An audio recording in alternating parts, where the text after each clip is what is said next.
अखिलेश यादव जिंदाबाद, अखिलेश यादव संघर्ष करो,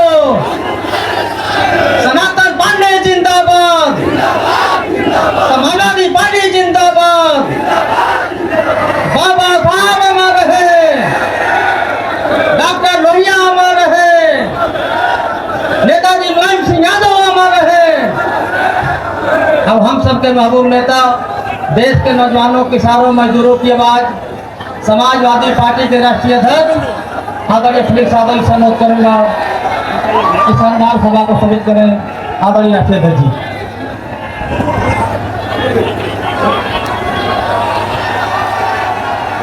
मंच पर समाजवादी पार्टी और इंडिया गठबंधन के प्रत्याशी सनातन पांडे जी, समाजवादी पार्टी के अध्यक्ष विधायक संग्राम सिंह यादव जी, संचालन कर रहे हैं पार्टी के संगठन के नेता मिठाई लाल भारती जी, मंच पर उपस्थित नेता प्रतिपक्ष पूर्व में रहे आदरणीय राम गोविंद चौधरी जी, विधायक जयप्रकाश अंचल जी, विधायक मनु अंसारी जी, पूर्व विधायक आदरणीय सिफतुल्लाह अंसारी साहब, यहाँ के प्रभारी वीरपाल सिंह यादव जी, अंबिका चौधरी जी, मंच पर उपस्थित श्रीमती मंजू सिंह जी, उमाशंकर पाठक जी, सुशांत भारत जी, हरे राम निषाद जी, सादाब फातिमा जी, कंचन भारती जी, राम इकबाल सिंह जी और बड़ी संख्या में हमारे समाजवादी पार्टी के सभी संगठन के नेता,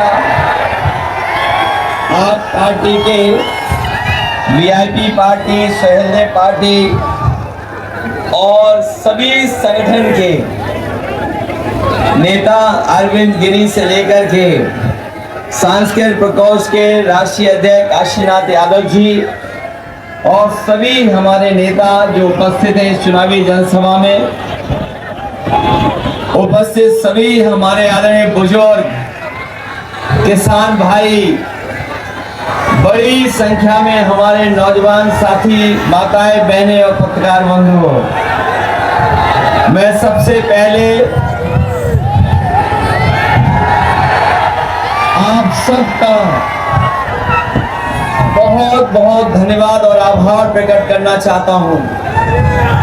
जहां मैं पंडाल में लोगों को देख रहा हूं, जितने लोग हमें पंडाल में दिखाई दे रहे हैं, इस पंडाल से 2 गुना ज्यादा मुझे दूर तक जो हेलीकॉप्टर खड़ा उसके दूर भी जो अपना गमछा हिला रहे हैं सफेद रंग का, और मंच की दाईं तरफ यहाँ मंच से पीछे और दाईं तरफ भी जो दिखाई दे रहे हैं, दूर दूर तक लोग, इस बार बलिया के लोग न केवल सनातन पांडे जी को जिताने जा रहे हैं, बल्कि बलिया के लोग जीत का एक रिकॉर्ड बनाने भी जा रहे हैं। वैसे तो जो पश्चिम से हवा चली थी वो 7वें चरण में पूरब में और रफ्तार से बह रही है, और जो दिखाई दे रहा है, कल जब 6वें चरण में वोट पड़े हैं, जो वोटों की बौछार हुई है, उससे लग रहा है कि जनता का गुस्सा बढ़ता चला जा रहा है, और जब 7वें चरण में आएगा तो यही जनता का गुस्सा 7वें आसमान पे दिखाई देगा। बलिया के लोग अपने बल से इस बार हराने जा रहे हैं। जिन लोगों का आत्मविश्वास लखड़ जाता है, जिन लोगों का आत्मविश्वास लड़खड़ा जाता है, उनकी जवान भी लड़खड़ा जाती है। इधर आपने देखा होगा जैसे चुनाव आगे बढ़ा है, भारतीय जनता पार्टी के नेताओं की भाषा तो बदली ही बदली है। जो भाषा इस्तेमाल कर रहे हैं उनके व्यवहार के बारे में भी जानकारी हो रही है। जहां वो शब्दों का इस्तेमाल अपने भाषण में कर रहे हैं, उससे पता लग रहा है कि इस बार उत्तर प्रदेश के चुनाव में वो धराशायी होने जा रहे हैं, धराशायी होने जा रहे हैं। जो लोग 400 पार कह रहे थे, जिन्होंने पहले चरण में 400 पार का नारा दिया था, वो अब तो जान गए होंगे देश की जनता उन्हें 400 पार नहीं 400 हराने जा रही है। जो लोग हिंदी को ठीक से समझते होंगे वो जानते होंगे कि 400 पार का मतलब है कि 543 में अगर हम 400 पार सीटें माने तो बताओ कितनी होंगी 400 पार वाली सीटें। ये तो बीजेपी वाले पहले ही हार स्वीकार कर रहे थे। वो कह रहे थे 400 पार। इसका मतलब ये है कि इस बार जब जनता देश की वोट डालेगी 140 करोड़, तो इनको 140 सीटों के लिए भी तरसा देगी। वैसे तो सनातन पांडे जी पहले ही दिन चुनाव जीत गए थे। जिस दिन उन्होंने आकर बलिया में जो कहा था,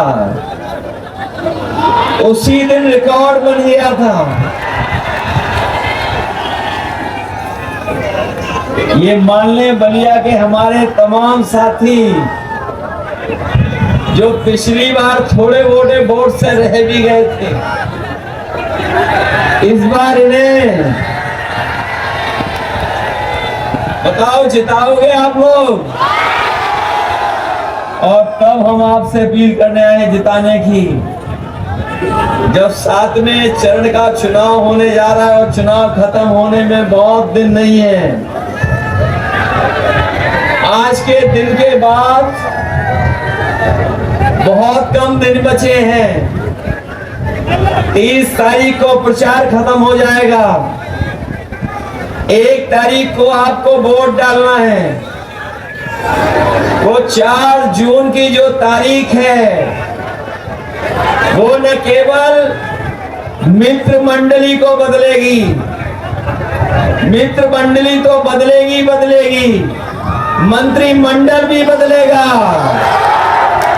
और मंत्रिमंडल के साथ साथ मीडिया मंडल भी बदल जाएगा।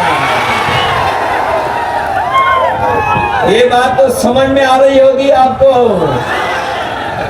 मित्र मंडली बदलेगी, मंत्रिमंडल बदलेगा और मीडिया मंडल भी बदल जाएगा। इधर देख रहा हूं कि जब मैं आया था चिलचिलाती धूप थी,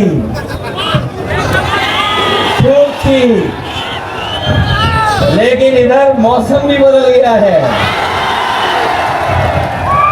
और हमारे लोग अक्सर पढ़ते होंगे कि देश दुनिया के लोग क्लाइमेट चेंज पर बहुत बहस करते हैं। क्लाइमेट चेंज पर इस बार क्लाइमेट चेंज के साथ साथ पॉलिटिकल क्लाइमेट चेंज भी होने जा रहा है। इसलिए मैं आपसे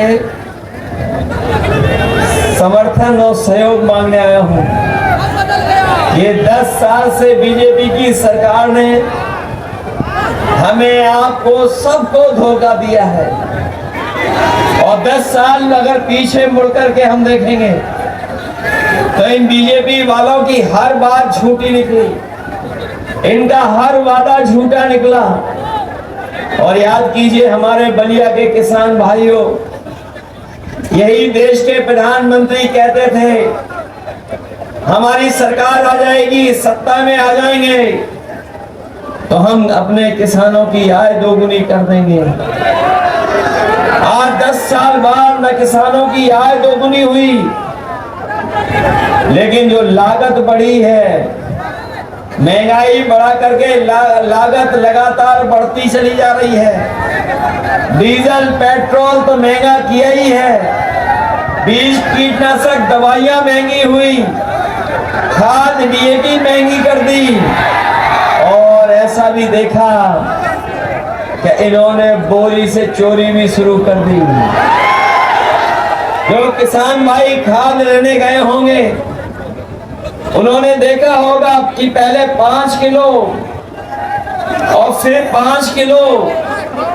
बताओ इन्होंने 10 साल में खाद की बोरी से कितनी चोरी कर दी। ये 10 किलो चोरी हुई है, न केवल 10 किलो चोरी खाद की बोरी से की है, बल्कि हमारे किसान भाई जानते होंगे जिस समय वो डीएपी लेने गए थे उस समय सरकार से ये निर्देश थे कि जब तक नैनो यूरिया नहीं खरीदेंगे तब तक उन्हें डीएपी नहीं मिलेगी। नैनो यूरिया खरीदी, लेकिन बताओ हमें जो नैनो यूरिया दी, क्या किसी किसान की पैदावार बढ़ गई? क्या किसान को किसी को लाभ पहुंच गया? और याद रखिए, जिन्हें जानकारी होगी वो जानते होंगे कि जिस तरीके से बड़े बड़े उद्योगपति भारत छोड़ के चले गए थे, सुनने में आया है कि नैनो यूरिया बनाने वाले भी भारत छोड़ करके चले गए। आज भारत में नहीं है नैनो यूरिया वाले, वो भारत छोड़ के चले गए।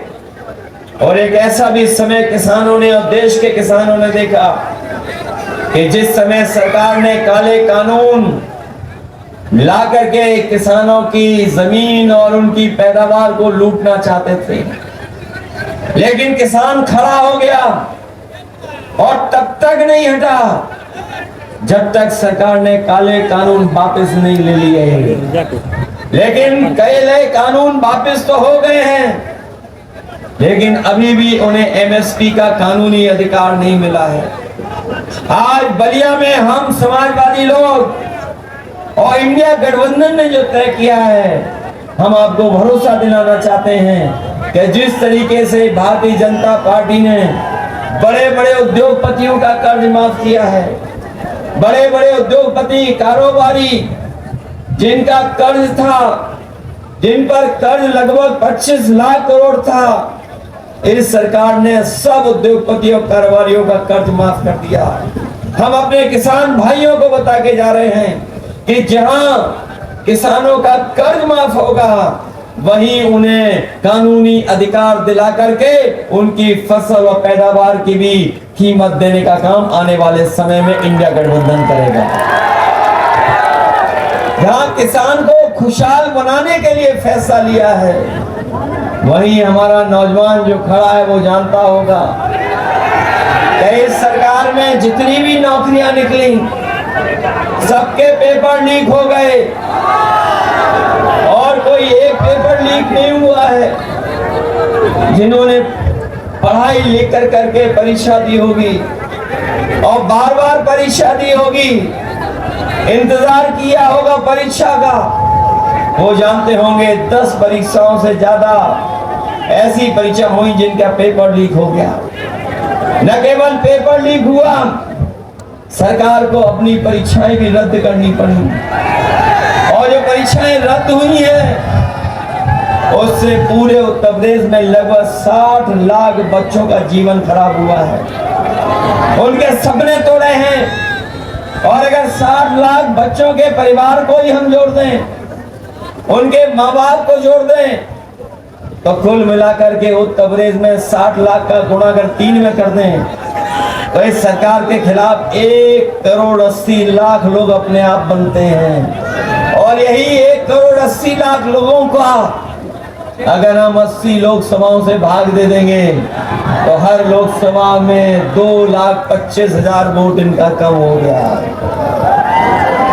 जिस पार्टी का एक लोकसभा में 2,25,000 वोट कम हो गया हो तो बताओ वो बचेंगे कैसे? कोई उन्हें नहीं बचा सकता है। इसलिए मैं अपने नौजवान साथियों को कहना चाहता हूं, न केवल इन्होंने आपकी नौकरी छीनी है बल्कि आधी अधूरी अग्निवीर वाली भी नौकरी इन्होंने लागू की है। हम अपने नौजवानों को कह के जा रहे हैं, जो इंडिया गठबंधन ने तय किया है कि 4 जून के बाद जब सरकार बनेगी तो न केवल जो 30 लाख नौकरियां जो कि अभी केंद्र सरकार की हैं वो भरी नहीं गई हैं, उनको तो भरेंगे ही भरेंगे, उसके साथ साथ अग्निवीर व्यवस्था भी हमेशा हमेशा के लिए खत्म हो जाएगी। ये अग्निवीर व्यवस्था को हम लोग कभी स्वीकार नहीं कर सकते। और ये अग्निवीर व्यवस्था जो लाए हैं ये जानबूझ करके बीजेपी के लोग लाए थे। वो जानते थे कि गांव के परिवार के बच्चों का जीवन बदल जाता है जिस समय किसी परिवार से कोई एक फौज में चला जाता है। न केवल उस परिवार का आर्थिक रूप से बल्कि समाज में भी सम्मान बढ़ जाता है। इसलिए जानबूझ करके भारतीय जनता पार्टी अग्निवीर व्यवस्था लेकर के आए हैं। मैं अपने नौजवानों को भरोसा दिलाता हूं, न केवल अग्निवीर व्यवस्था खत्म होगी, अगर कहीं उम्र की भी छूट देनी पड़ेगी तो वो भी छूट दे करके फौज की भर्ती को बढ़ा करके अपनी नौकरी दिलाने का काम करेंगे। इसलिए जहां ये व्यवस्था लागू हो रही है, वही हमारे लोग जानते होंगे जब 2022 का चुनाव था, इन बीजेपी वालों ने बहुत कुछ राशन में दिया था। कभी चना देते थे, दाल देते थे, रिफाइंड तेल भी दिया, नमक भी दिया। लेकिन जब चुनाव खत्म हो गया तो राशन अब कैसा मिल रहा है? राशन न जाने क्या दे रहे हैं राशन में। न केवल राशन को कम कर दिया, गुणवत्ता भी बेकार कर दी। इसलिए इंडिया गठबंधन ने तय किया है कि आने वाले समय में जहां राशन की मात्रा बढ़ेगी, गुणवत्ता भी बढ़ाएंगे। और आजकल आपने देखा होगा शहरों में पैकेट का आटा भी खरीद करके खा रहे हैं, जो क्वालिटी में बेहतर है, पौष्टिक है। हम अपने गरीबों को भरोसा दिला के जा रहे हैं, न केवल राशन की गुणवत्ता बढ़ाएंगे, मात्रा बढ़ाएंगे, बल्कि पैकेट का आटा के साथ साथ आटा भी फ्री उपलब्ध कराने का काम करेंगे। जहां पैकेट का आटा जो पौष्टिक होगा वो स्वास्थ्य के लिए बेहतर होगा, और जो डाटा है वो हमारी पढ़ाई लिखाई से लेकर के हमारे जीवन को बदलने के लिए मदद करने का काम करेगा। इसलिए आप सबसे हम निवेदन करने आए हैं, ये चुनाव पहले चरण से ही पश्चिम से ही बीजेपी के खिलाफ हो गया चुनाव, और लगातार इस चुनाव की हवा बढ़ती चली जा रही है। 6 चरणों के चुनाव में तो हम लोग ने बहुत पीछे छोड़ दिया है। अब ये 7वें चरण के चुनाव की आपकी जिम्मेदारी है। पहले बलिया जहां आखिरी जिला है,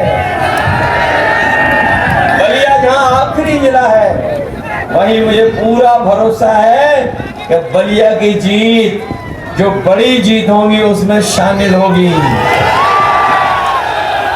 ये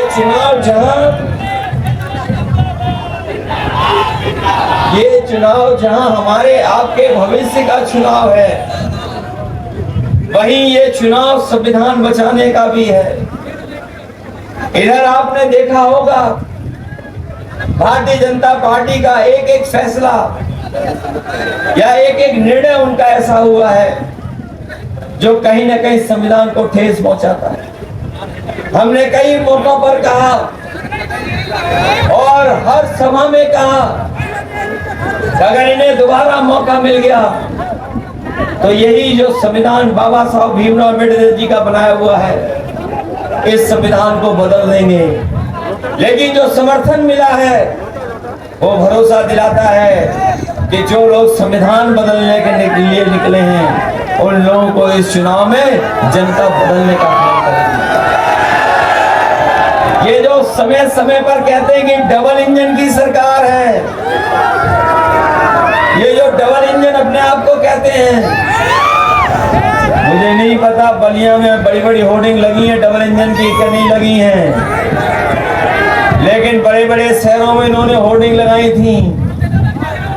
दिल्ली वालों ने अपनी होर्डिंग लगाई थी, लेकिन उसमें एक इंजन पहले से ही गायब था और जिसके लिए वोट मांगने आएंगे वो इंजन है ही नहीं होर्डिंग में। बताओ वो पहले से गायब है कि नहीं गायब है? और पता नहीं इस डबल इंजन की हवा या क्या होता है कि बलिया आते आते विकास का इनका इंजन से धुआं निकल जा रहा है। बलिया के लोग जानते होंगे कि जो विकास की गति समाजवादियों ने दी थी, उस गति को अगर रोकने का काम किया तो भारतीय जनता पार्टी ने किया है। चाहे वो यूनिवर्सिटी दी हो, चाहे वो स्पोर्ट्स कॉलेज दिया हो, चाहे वो पुल दिए हों, चाहे वो सब स्टेशन दिए हों जिससे बिजली आपको ज्यादा मिल जाए। लेकिन आज बिजली के साथ साथ बिल भी आ रहा है, और बिल कैसा आ रहा है?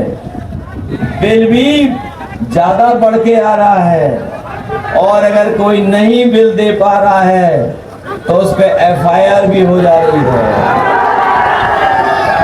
जो एम्बुलेंस दी थी समाजवादियों ने, वो एम्बुलेंस भी खराब कर दी।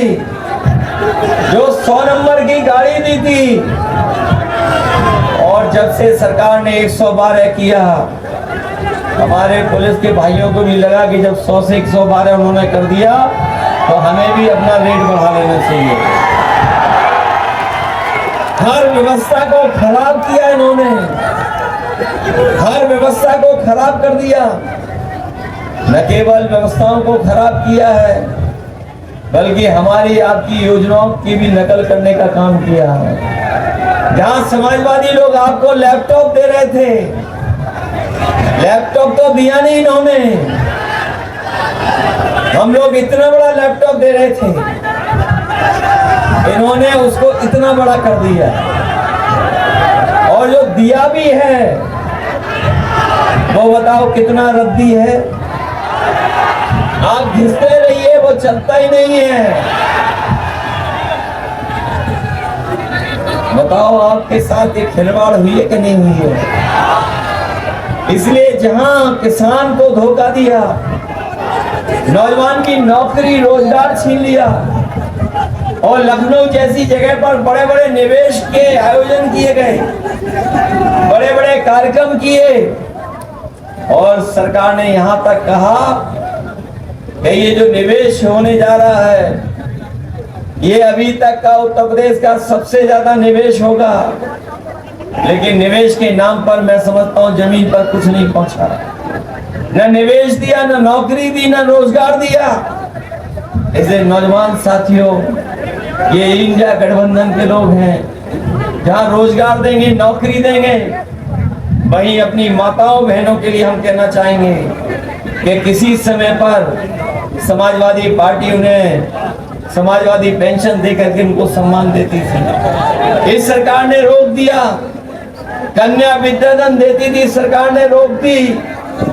लेकिन इधर इंडिया गठबंधन ने तय किया है कि अपनी गरीब परिवार की माताएं बहनों को उनके सम्मान के लिए भी अगर हमें लाख रुपए भी देना पड़ेगा तो उनके अकाउंट में लाख रुपए पहुंचाने का काम होगा। जहां अपनी माताओं बहनों के सम्मान के लिए लाख रुपए, वहीं पुरानी पेंशन भी बहाल होने का काम अगर होगा तो समाजवादी सरकार जो बनी थी वो करना चाहती थी। लेकिन आने वाले समय में जब इंडिया गठबंधन की सरकार बनेगी तो आपकी पुरानी पेंशन को भी बहाल करने का फैसला इंडिया गठबंधन की सरकार बनेगी। यहाँ हमारे रोजगार सेवक होंगे, आशा कार्यकर्ता हैं और भी तमाम ग्राम पंचायत के स्तर पर जो तमाम रोजगार हैं उन लोगों का भी मानदेय बढ़ाने का काम करेंगे। जहां हम किसानों का कर्ज माफ करेंगे, वहीं कहीं न कहीं व्यवस्था ऐसी भी लाएंगे कि हमारे गरीबों को, जो बहुत कुछ पैसे वाले कुछ होते हैं गांव में, उनसे सूद पर पैसा लेना पड़ता है। हम अपने गरीबों के लिए कोई न कोई ऐसा फैसला लेंगे जहां बैंकों से कर्ज माफ करेंगे और गरीबों को सस्ते में कर्ज मिल जाए, जिससे उन्हें कभी भी किसी के सामने अपने हाथ न फैलाना पड़े। इसलिए मदद करिए आप सब लोग मिलकर के, सहयोग करिए सब लोग। तो बलिया के लोग मदद करोगे, सब लोग मदद करना। ये क्रांतिकारी धरती है, ये इसने क्रांतिकारियों को पैदा किया है, न केवल क्रांतिकारियों को जन्म दिया है, बल्कि तमाम ऐसे लोग जिन्होंने समय समय पे समाज के लिए और समाज को दिशा देने के लिए अपना पूरा जीवन लगा दिया। जब हम समाजवादियों को मौका मिला, न केवल क्रांतिकारियों का सम्मान बढ़ाया, बल्कि जिनकी वजह से बलिया को सम्मान मिला, उन तमाम महापुरुषों को भी हम लोगों ने समय समय पर सम्मान देने का काम किया। अगर बलिया में देना पड़ा होगा यूनिवर्सिटी बना करके, तो बलिया में यूनिवर्सिटी बनाने का काम किया। लेकिन हमें दुख है इस बात का कि जहां बलिया में यूनिवर्सिटी बनाई समाजवादियों ने, देश के रहे प्रधानमंत्री जी उनके नाम पर, लेकिन पहले अपॉइंटमेंट